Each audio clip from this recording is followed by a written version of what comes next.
Beleza, roda a vinheta, papai. Aqui pra fazer um vídeo rápido, um unboxing de todos os meus jogos de Xbox. Todos não, a metade, a maioria, tá? Porque os outros estão no HD, eu não vou conseguir ligar o Xbox agora, vai demorar um pouquinho. Não quero fazer corte, pra o vídeo não ficar tão longo assim. Então, eu faço segunda parte, tá? Ok? Beleza? Vai, vamos para o primeiro.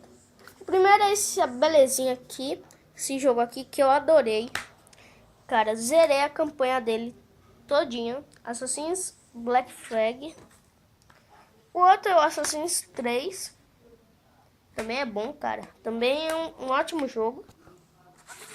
O outro é o PES 14. Eu tenho o 15 e o FIFA 15. Aqui é o Lego Marvel.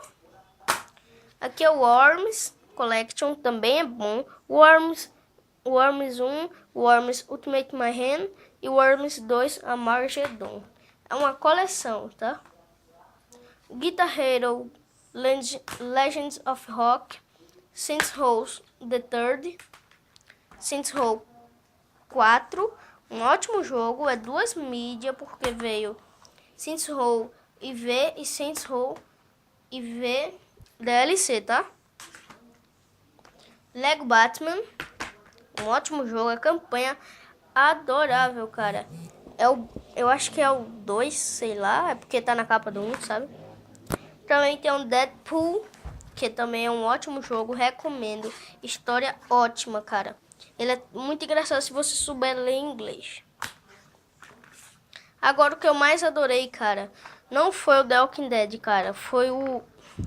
Aqui o The Walking Dead também. Foi essa belezinha aqui, ó. Tem esse, o Rayman e o Hitman. Tchau, fui, falou, beijo.